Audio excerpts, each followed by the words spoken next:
শুভ সকাল বন্ধুরা, কেমন আছো তোমরা সবাই? আশা করছি খুব ভালো আছো। সঙ্গীতাস লাইফে তোমাদের সবাইকে জানাচ্ছি আরও একবার ওয়েলকাম আমার নতুন একটি ব্লগে। তো সকালবেলা দেখো চা করে নিলাম। ভিডিওটা ছিল অনেক দিন আগে, সেটা ছিল বৃষ্টি দিন। এতটা ব্যস্ত থাকি যে তোমাদের সঙ্গে ভিডিও শেয়ার করব সেই টাইমটাই হয়ে ওঠে না। তার থেকে বড় কথা, সেই সময় সুযোগে ভালোও লাগে না।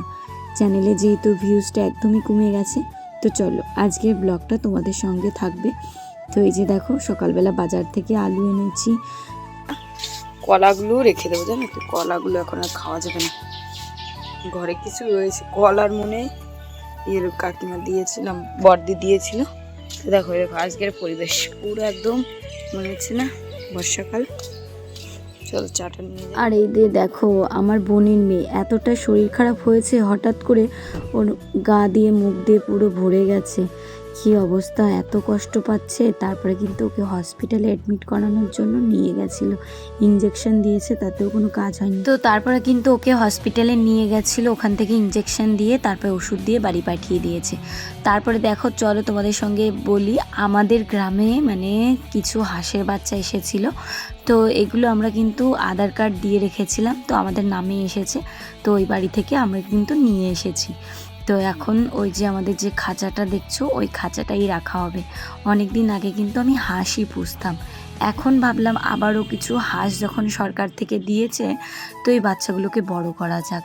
আর এখানে কিন্তু 10টা বাচ্চা আছে, একদম ছোট্ট ছোট্ট পুচকে পুচকে। তো এই বাচ্চা কাচ্চা পুষতে গেলে না নিজেরও খুব অ্যাক্টিভ থাকা দরকার, কারণ বাগান বাড়ি বলে কথা। তারপরে যখন তখন আবার ওই যে শিয়াল কুকুর এগুলো আসতেই থাকে, কি হয় না হয় এদের তদারকি করার জন্য কিন্তু সবসময় নিজেকে আর কি অ্যাক্টিভ রাখতে হবে। যাই হোক, দায়িত্ব যখন নিয়েছি এখন পালন তো করতেই হবে। একটা সময় তোমরা তো অনেকেই দেখেছো আমার আগের ভিডিওতে কত কত হাঁস পালন করতাম। যাই হোক,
তো দেখো এই ভিডিওটা আবার পরের দিন, এমনভাবে ভিডিও করেছি, একভাবে একটা দিনের ভিডিও পুরো কমপ্লিট করতে পারিনি।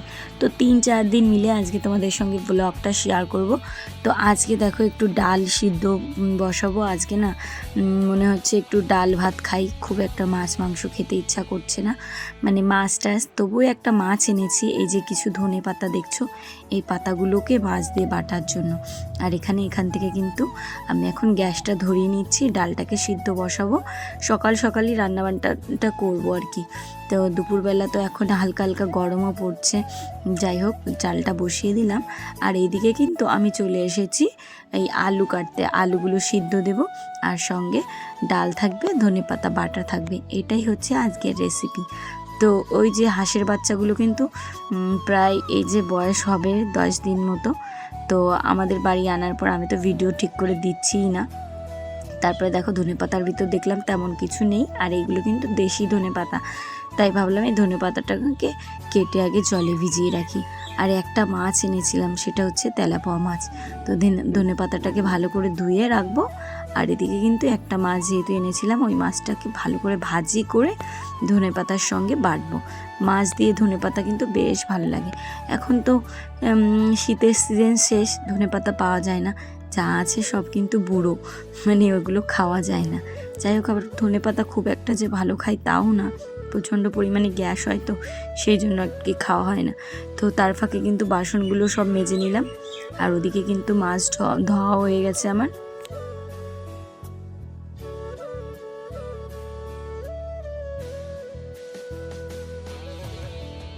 এখন ভালো করে ধনেপাতাগুলোকে ধুয়ে নিচ্ছি, আর ডালটা যেহেতু বসিয়ে দিয়েছি ওটা একটুখানি হয়েও গেছে। তো চলো ডালটাকে এখন দেখি একটু ভালো করে ঘুটে দিই, না হলে ডালটা দানা দানা হয়ে থাকলে ভালো লাগবে না, তাই না? আর এদিকে কিন্তু ভাতও বসিয়ে দিয়েছি। কদিন থেকে গ্যাসেই রান্না করছি। একটা গ্যাস কিনলে প্রচুর দিন যায়, কারণ কি উনুনে রান্না করি তো। আর এই যে যত পাতা ছিল তোমরা দেখেছিলে, সেই পাতাগুলো কিন্তু আমি কিছু রেখেছিলাম নিজের জন্য, আর কিছু মানুষকে দিয়ে দিয়েছি। কত পাতা দিয়ে রান্না করব, আর ভাল লাগে না। যাই হোক, দেখো ডালে কিন্তু জল দিয়ে দিলাম। এখন শুকনো লঙ্কা জিরে দিয়ে পেঁয়াজ ফোড়নে দিয়ে ডালটা রান্না করব। আর আমার সব থেকে মুসুরির ডালটা বেশি ভালো লাগে পেঁয়াজ দিয়ে ফোড়ন দিয়ে রান্না করলে। তোমরা কী ডাল পছন্দ করো অবশ্যই কিন্তু কমেন্ট করে জানাবে। তো একটু নুনও দিয়ে দিলাম। আর আমি না উনুনে রান্না করতে এমন হয়ে গেছি অভ্যস্ত।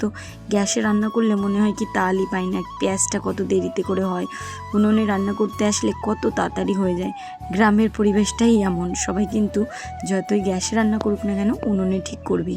তো ডালটা ফুটতে দিয়ে আমি কিন্তু এদিকে উঠোনটাও কুড়িয়ে নিচ্ছি। আর উঠোনে বেশি একটা পাতা নেই, তার কারণ সমস্ত পাতা পড়ে কিন্তু নতুন পাতা গজিয়ে গেছে।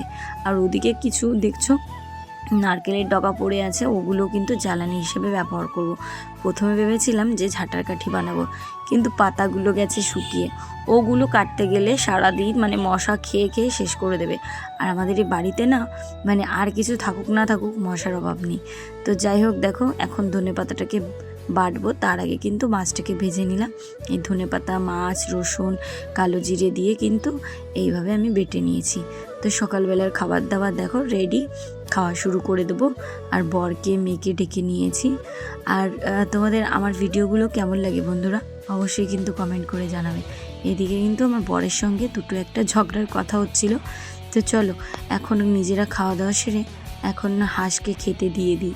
হাঁসের জন্য এই থালাটা বের করেছি, এই থালাটাই করেই খেতে দেবো। হাঁসগুলো যেহেতু ছোট, ওদের বড় গামলা কিংবা পাত্রে দিলে ওরা ঠিক করে খেতে পারবে না। আর ওদেরকে এই খাঁচার ভিতরেই রেখেছি, যেখানে নেট দিয়ে আছে, যাতে কোনো কিছু ওদেরকে ধরতে না পারে।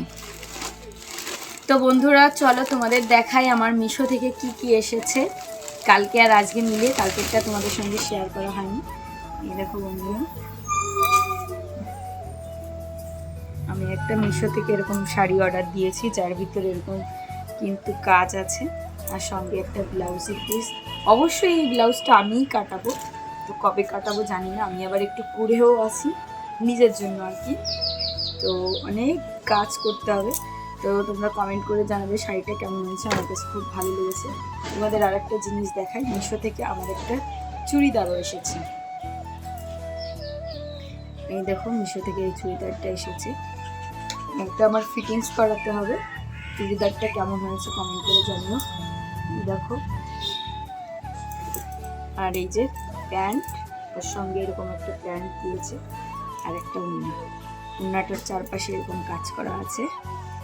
তো বলো, চলো পরে আবার দেখা হচ্ছে।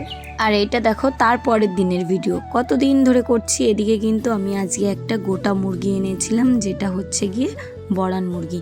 তো বড়ান মুরগিটা রান্না করব। আর আমার ননদও কিন্তু বাড়িতে এসেছে আমাদের বাড়িতে। তো ভাবলাম যে একটু মুরগিও রান্না করি, ননদকেও দেবো। যেহেতু শাশুড়ি মা রান্না করে, সেই জন্য ননদকেও একটু মাংস টাংস বেশি একটা খেতে ভালোবাসে না, তারপরেও যদি খায়।